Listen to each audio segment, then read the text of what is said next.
जय हिंद दोस्तों, मैं शुभम आप सभी का एक बार फिर स्वागत करता हूं आपके अपने YouTube channel ST dream institute में। आशा करता हूं कि आप स्वस्थ होंगे, मस्त होंगे और जबरदस्त तरीके से आपकी पढ़ाई भी चल रही होगी। आज हम करंट अफेयर्स के बारे में चर्चा करने वाले हैं। करंट अफेयर्स की एक क्लास रहने वाली है। अगर आप किसी भी एग्जाम की तैयारी कर रहे हैं जिसमें जीके पूछा जाता है तो आपके लिए क्लास महत्वपूर्ण हो जाती है। जरूरी नहीं है कि आप एमपी पुलिस कांस्टेबल की तैयारी कर रहे हैं, दिल्ली पुलिस कांस्टेबल की तैयारी, किसी भी एग्जाम की अगर आप तैयारी कर रहे हैं जिसमें जीके के क्वेश्चन पूछे जाते हैं तो ऐसा हो नहीं सकता कि उसमें करंट अफेयर से क्वेश्चन ना आए। तो बिना किसी देर के चलते हैं आज के फर्स्ट क्वेश्चन की तरफ। तो फर्स्ट क्वेश्चन कहता है, हाल ही में हुए दिल्ली में आरएसएस राष्ट्रीय स्वयंसेवक संघ के 100 वर्ष पूर्ण होने के उपरांत में किसने 100 रुपए का सिक्का लॉन्च किया है? आपके पास ऑप्शन देखिएगा, अमित शाह है, सीपी राधाकृष्णन है, या फिर सी द्रौपदी मुर्मू है, या फिर option number D Narendra Modi. फटाफट से बता दीजिएगा कि कौन है इसमें आपके आंसर। अगर हम बात कर लेते हैं राष्ट्रीय स्वयंसेवक संघ की स्थापना कब होती है, स्थापना के बारे में हम बात करें, स्थापना कब होती है तो 27 सितंबर 1925 को होती है। संस्थापक की बात करें, संस्थापक कौन रहने वाले हैं? संस्थापक हो जाएंगे केशव बलिराम। ये आपके कौन हो जाएंगे? संस्थापक हो जाएंगे। ठीक है, हेड गेवर भी है, इसमें लिख दीजिएगा।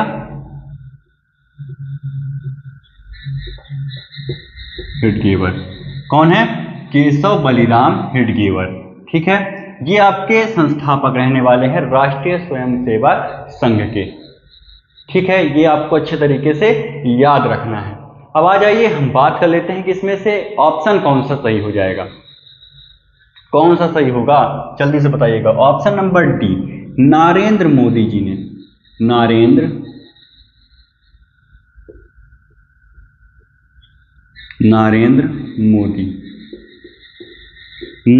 मोदी जी ने 100 रुपए का सिक्का लॉन्च किया। कितने रुपए का सिक्का लॉन्च किया है? 100 रुपए का सिक्का लॉन्च किया है। ठीक है, ये आपको अच्छे तरीके से याद रखना है। ये 100 रुपए का स्मारक सिक्का है। क्या है? स्मारक सिक्का है। स्मारक सिक्का का मतलब क्या होता है?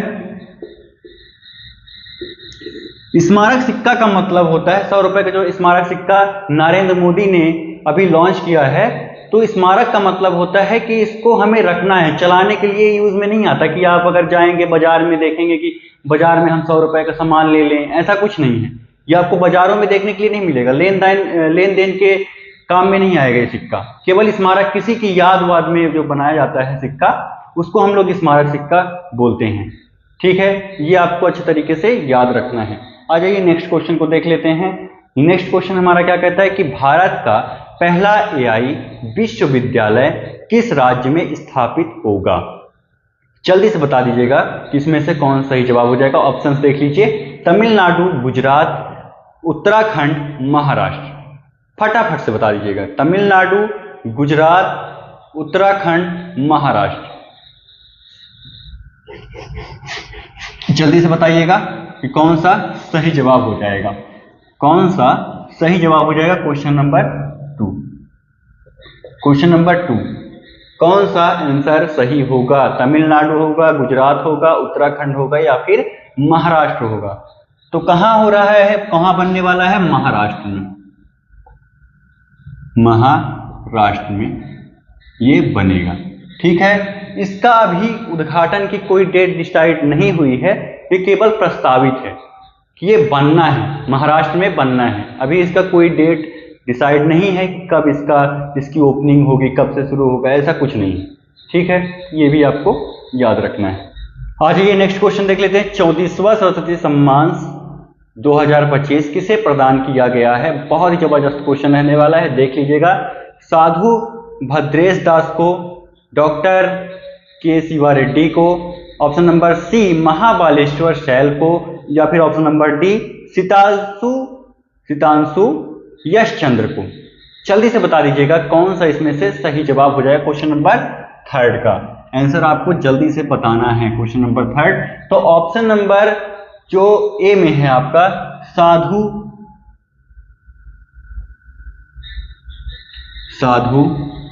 भद्रेश दास,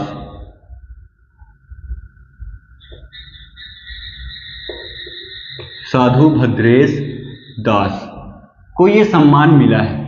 ठीक है, कौन सी कृति के लिए मिला है तो ये आप देख लीजिएगा, इनकी कृति है, कृति इनकी रहने वाली है कौन सी, स्वामीनारायण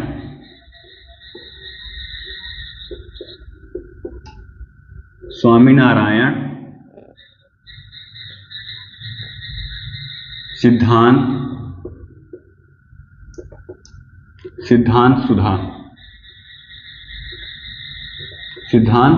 आपको अच्छे तरीके से दिख रहा होगा। स्वामीनारायण सिद्धांत सुधा इनकी कृति है, जिसके लिए इन्हें क्या मिला है, सरस्वती सम्मान से इन्हें नवाजा गया है। ये आपको अच्छे तरीके से याद रखना है। ठीक है, आइए नेक्स्ट क्वेश्चन देख लेते हैं कि भारत में एकीकृत भुगतान इंटरफेस यूपीआई अपनाने वाला विश्व का 8वां देश कौन सा बना है। आ जाइए सबसे पहले हम देख लेते हैं कि 8 देश कौन कौन से हैं। पहले जो 7 थे, पहले जो थे उनके बारे में पहले बात कर लेते हैं, इसके बाद जो 8वां बना है उसके बारे में भी चर्चा कर लेंगे। अजय देख लेते हैं तो भूटान सबसे पहले अगर कोई किया था तो भूटान ने अपनाया था। विदेशों में सबसे पहले कौन सा देश अपनाता है तो भूटान अपनाया था यूपीआई को। इसके बाद देखिए फ्रांस है, मॉरिशस है, इसके बाद नेपाल के बाद सिंगापुर, श्रीलंका। देखिए कितने हो गए, 1 2 3 4 5 और ये 6। छठवां के बाद ये 7वां आ जाएगा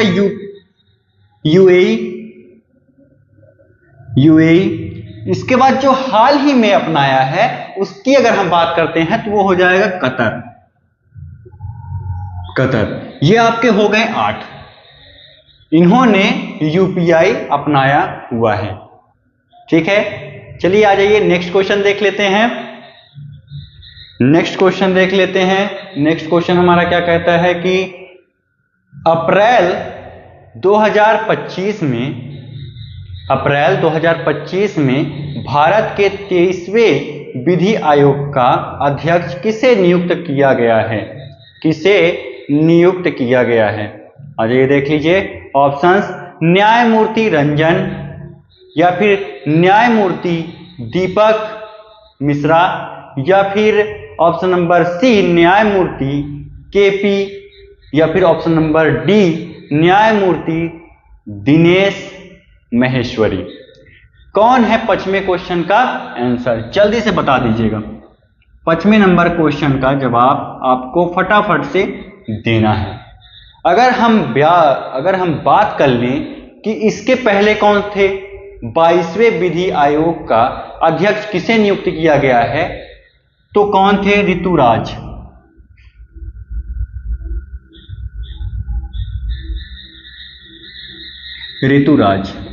न्यायमूर्ति ऋतुराज। आप आगे लिख लीजिएगा, न्यायमूर्ति ऋतुराज जी थे 22वें विधि आयोग के अध्यक्ष। अब 23वें कौन बन गए हैं तो दिनेश महेश्वरी। 23वें आपका आंसर कौन सा हो जाएगा, दिनेश महेश्वरी। दिनेश महेश्वरी आपका एकदम से सही जवाब हो जाएगा, न्यायमूर्ति दिनेश महेश्वरी जी। ठीक है, आपको आगे लगा लेना न्यायमूर्ति, यहां भी न्यायमूर्ति आप अपने से लगा लीजिएगा। क्वेश्चन में भी दिया हुआ है तो आप वहां से देख सकते हो। क्या कहता है हमसे ये क्वेश्चन, किस राष्ट्रीय उद्यान में जन्मी मादा चीता मुखी भारत में जन्म लेने वाली वयस्क चीता बन गई है। कान्हा राष्ट्रीय उद्यान, सतपुरा राष्ट्रीय उद्यान, या फिर कूनो राष्ट्रीय उद्यान, या फिर पन्ना राष्ट्रीय उद्यान। जल्दी से बता दीजिएगा। अगर आपको याद होगा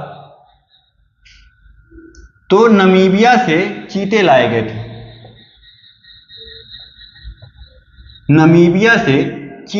गए थे, जिसमें से एक का नाम क्या था, ज्वाला। ज्वाला ने क्या किया, भारत में आने के बाद 4 बच्चों को जन्म दिया। 4 बच्चों को जो जन्म दिया, जन्म के पश्चात 3 बच्चों को क्या हो जाती है, यहां पे मृत्यु हो जाती है।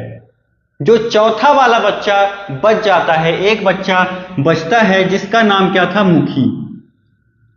मुखी, ठीक है। वो अब हाल ही में 30 सितंबर को, कब, 30 सितंबर को, 30 सितंबर को उसने अपने 912 दिन पूरे कर लिए। 912 दिन पूरे कर लिए। वो क्या हो गया है, अब वयस्क हो गई है। वयस्क हो गई है, अब वो प्रजनन करने के लिए बिल्कुल रेडी है। ठीक है, तो वो आपसे पूछ रहा है क्वेश्चन में कि वो किस राष्ट्रीय उद्यान में है। तो कूनो राष्ट्रीय उद्यान। कौन सा राष्ट्रीय उद्यान है, कूनो राष्ट्रीय उद्यान।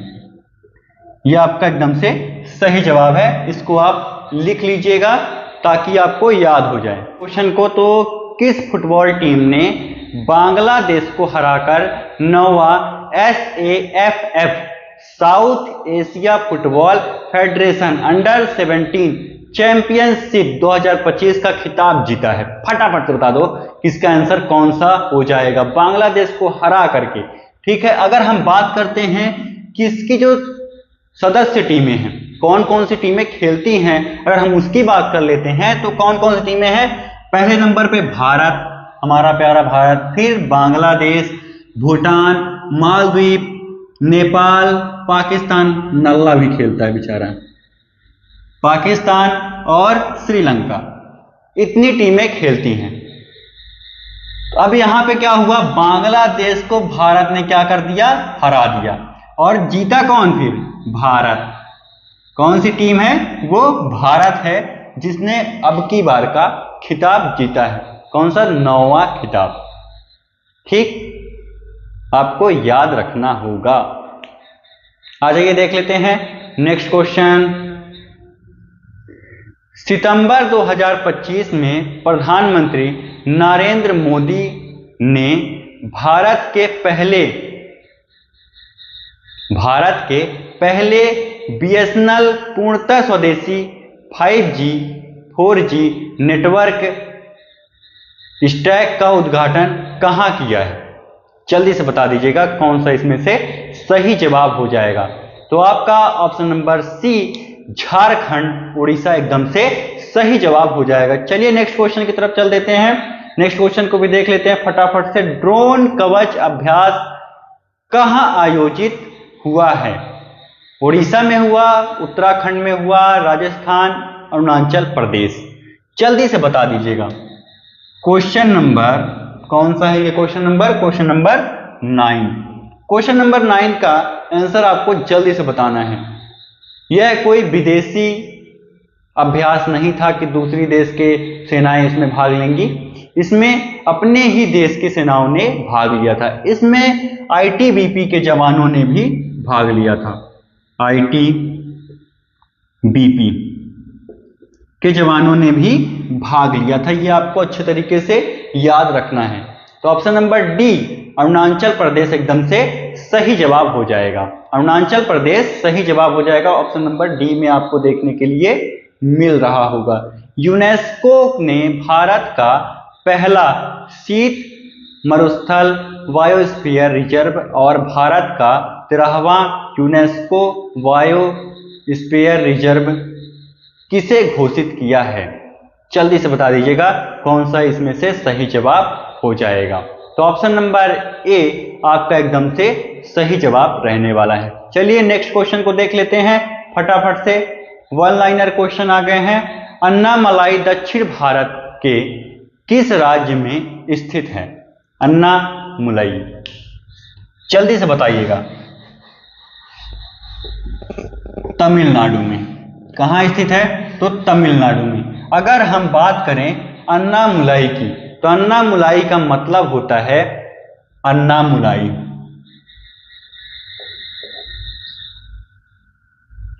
अन्नामुलाई का मतलब होता है हाथियों का पहाड़। हाथियों का पहाड़। ठीक है, हाथियों का पहाड़ इसका मतलब होता है। ये नेक्स्ट क्वेश्चन देख लेते हैं। टाटा मोटर्स ने किसे 1 अक्टूबर 2025 से मैनेजिंग डायरेक्टर और सीईओ नियुक्त किया है? तो शैलेश चंद्र को। आ जाइए नेक्स्ट क्वेश्चन देख लेते हैं। नेक्स्ट क्वेश्चन हमारा क्या कहता है कि ट्रेन में भारत का पहला एटीएम लगाने वाला बैंक ऑफ महाराष्ट्र है। यह किस ट्रेन में लगाया गया है? जल्दी से बता दीजिए। Mumbai Panchavati express, Mumbai Panchavati express. भारत के पहले अंतरिक्ष वेधशाला मिशन एस्ट्रोनॉट हाल ही में कितने वर्ष पूर्ण किए हैं? 10 वर्ष पूर्ण किए हैं। कितने वर्ष पूर्ण किए हैं? तो 10 वर्ष पूर्ण किए हैं। आज नेक्स्ट क्वेश्चन देख लेते हैं कि हाल ही में HAL हिंदुस्तान एयरो यूनिटिक्स लिमिटेड को कौन सा जेट इंजन प्राप्त हुआ है? कौन सा जेट इंजन प्राप्त हुआ है? तो GE 404 IN20 ये इंजन प्राप्त हुआ है। कैसी लगी क्लास आपको? जरूर बताइएगा। मिलते हैं नेक्स्ट क्लास में, तब तक के लिए जय हिंद, जय भारत।